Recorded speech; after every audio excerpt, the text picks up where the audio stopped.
criminal offensive side eye.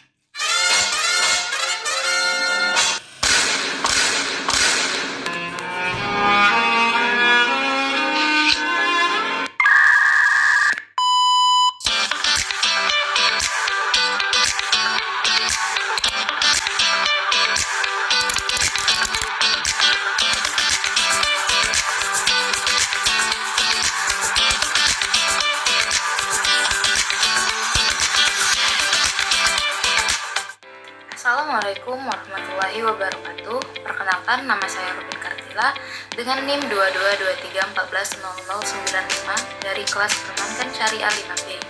Video ini bertujuan untuk memenuhi tugas mata kuliah Lembaga Keuangan Syariah yang diampu oleh dosen Ibu Iis Rusmawati MH.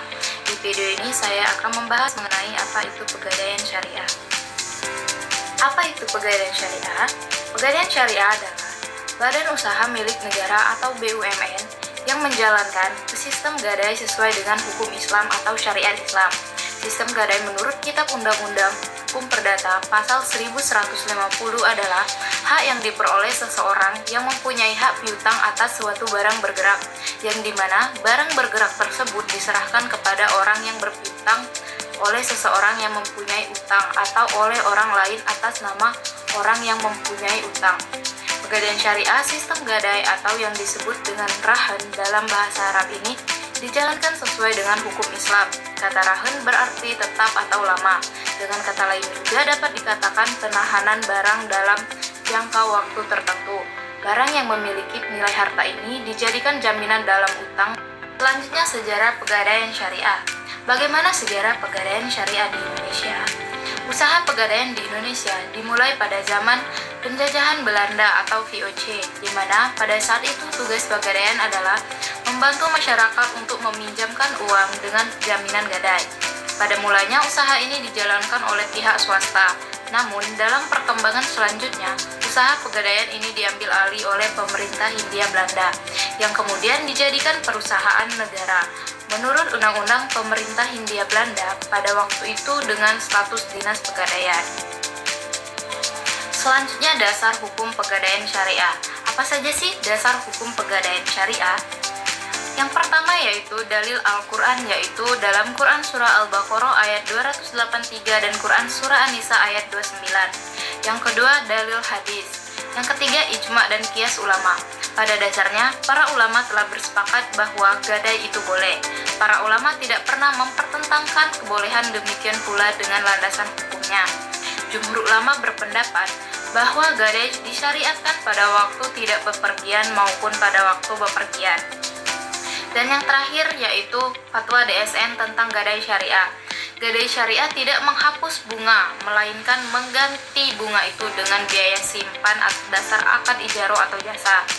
Gadai syariah berkembang pasca keluarnya fatwa DSN MUI nomor 25 DSN MUI 2/2002 tentang rahan, fatwa DSN MUI tentang rahan emas, dan fatwa DSN MUI tentang rahan tasdili.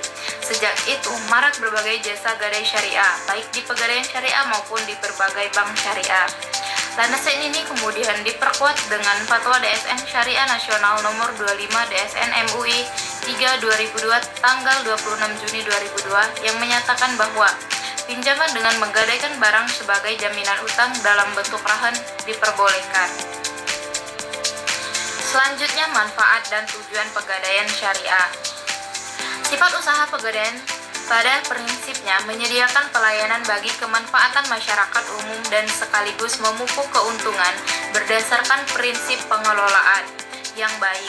Oleh karena itu, Perum Pegadaian bertujuan sebagai yang pertama yaitu turut melaksanakan dan menunjang pelaksanaan kebijaksanaan dan program pemerintah di bidang ekonomi dan pembangunan nasional, pada umumnya melalui penyaluran uang dan pembiayaan pinjaman atas dasar hukum gadai. Yang kedua yaitu pencegahan praktik jual pegadaian gelap dan pinjaman tidak wajar lainnya. Yang ketiga, pemanfaatan gadai bebas bunga pada gadai syariah memiliki efek jaring pengaman sosial karena masyarakat yang butuh dana mendesak tidak lagi terjerat peminjaman atau pembiayaan berbasis bunga. Yang keempat, membantu orang-orang yang membutuhkan pinjaman dengan syarat mudah. Adapun manfaat pegadaian, yang pertama yaitu bagi nasabah, tersedianya dana prosedur yang relatif sederhana dan dalam waktu yang lebih cepat dibandingkan dengan pembiayaan atau kredit perbankan. Di samping itu, nasabah juga mendapat manfaat penaksiran nilai barang secara profesional, mendapatkan fasilitas penitipan barang bergerak yang aman dan dapat dipercaya. Yang kedua, manfaat bagi perusahaan pegadaian, penghasilan yang bersumber dari sewa modal yang dibayarkan oleh peminjam dana. Penghasilan yang bersumber dari ongkos yang dibayarkan oleh nasabah memperoleh jasa tertentu. Bank syariah yang mengeluarkan produk gadai dapat mendapatkan keuntungan dari pembebanan biaya administrasi dan biaya sewa tempat penyimpanan emas. Yang ketiga yaitu pelaksanaan misi Perum Pegadaian sebagai BUMN yang bergerak di bidang pembiayaan berupa pemberian bantuan kepada masyarakat yang memerlukan dana dengan prosedur yang relatif sederhana. Dan yang terakhir, berdasarkan PP nomor 10 tahun 1990, laba yang diperoleh dipergunakan untuk dana pembangunan semesta sebesar 55%, cadangan umum 20%, cadangan tujuan 5%, dan dana sosial sebesar 20%. Selanjutnya, akad dan rukun gadai. Rukun gadai meliputi yang pertama yaitu rahin yang menggadaikan dalam konteks perbankan syariah yaitu gadai emas syariah adalah nasabah. Yang kedua, murtahin yang menerima gadai yaitu bank. Yang ketiga, barang yang digadaikan atau marhun yaitu emas dan berlian. Yang keempat, marhun bi atau utang yang yaitu pembiayaan.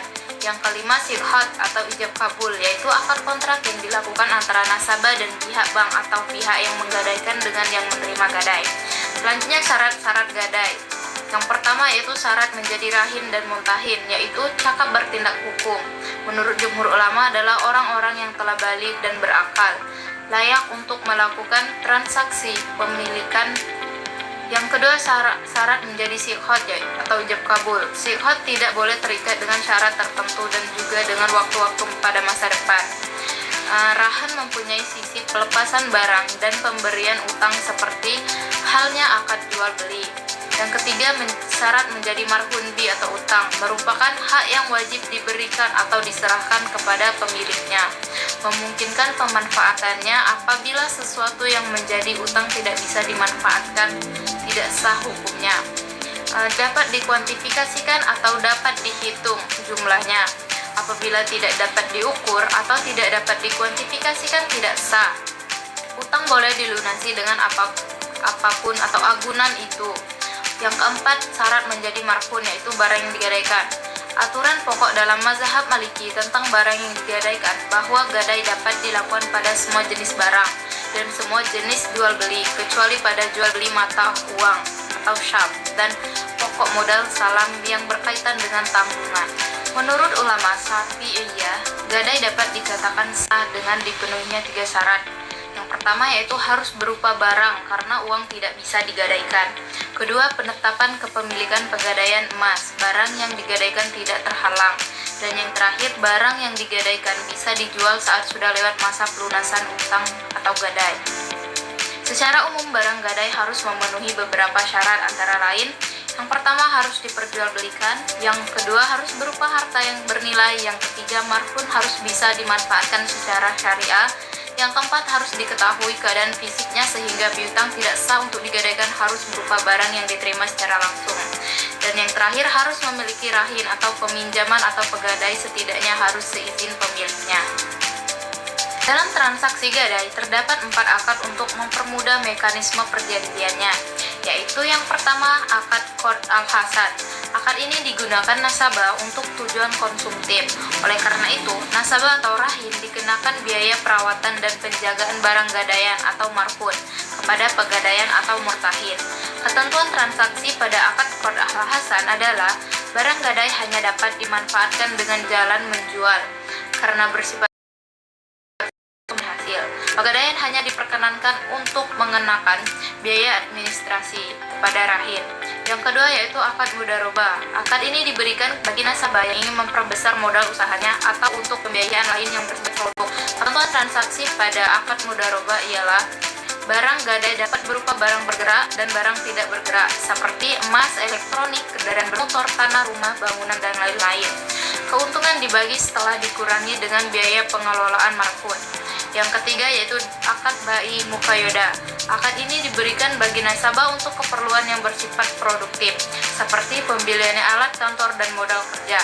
Dalam hal ini, murtahin juga dapat menggunakan akad jual beli untuk barang atau modal kerja yang diizinkan oleh rahin. Barang gadai adalah barang yang dapat dimanfaatkan oleh rahin dan murtahin. Yang keempat yaitu akad ijaro. Objek dari akad ini adalah pertukaran manfaat tertentu. Bentuknya adalah murtahin menyewakan tempat penyimpanan barang.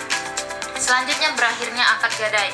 Akad gadai akan berakhir jika terjadi hal-hal sebagai berikut, seperti barang gadai telah diserahkan kembali kepada pemiliknya, rahin membayar utangnya, dijual dengan perintah hakim atas perintah rahin, pembebasan utang dengan cara apapun meskipun tidak ada persetujuan dari pihak rahin, pembatalan oleh murtahin meskipun tidak ada persetujuan dari pihak lain, rusaknya barang gadaian oleh tindakan atau penggunaan murtahin. Selanjutnya mekanisme dan operasional pegadaian syariah. Untuk mekanisme dan operasionalnya bisa teman-teman lihat gambar di samping. Operasi pegadaian syariah menggambarkan hubungan di antara nasabah dan pegadaian. Adapun teknis pegadaian syariah adalah yang pertama yaitu nasabah meminjamkan barang kepada pegadaian untuk mendapatkan pembiayaan. Kemudian, pegadaian menaksir barang jaminan untuk dijadikan dasar dalam memberikan pembiayaan. Yang kedua, pegadaian syariah dan nasabah menyetujui akad gadai. Akad ini mengenai berbagai hal seperti kesepakatan biaya, tarif jasa simpan, pelunasan, dan sebagainya. Yang ketiga yaitu pegadaian syariah menerima biaya-biaya administrasi dibayar di awal transaksi, sedangkan untuk jasa simpan di saat pelunasan utang. Yang keempat, nasabah melunasi barang yang digadaikan menurut akad, pelunasan penuh, ulang gadai, angsuran atau tebus sebagian. Dan yang terakhir, operasional pegadaian syariah. Operasi pegadaian syariah menggambarkan hubungan di antara nasabah dan pegadaian. Adapun teknis pegadaian syariah yaitu yang pertama, nasabah menjaminkan barang kepada pegadaian syariah untuk mendapatkan pembiayaan. Yang kemudian pegadaian menaksir barang jaminan untuk dijadikan dasar dalam pemberian besaran pembiayaan yang dapat diberikan oleh pegadaian syariah kepada nasabah. Yang kedua, pegadaian syariah dan nasabah menyetujui akad gadai. Akad ini mengenai berbagai hal seperti kesepakatan biaya, administrasi, tarif jasa simpanan, pelunasan, dan sebagainya. Yang ketiga, pegadaian syariah menerima biaya administrasi dibayar di awal, sedangkan untuk jasa simpan pada saat pelunasan utang.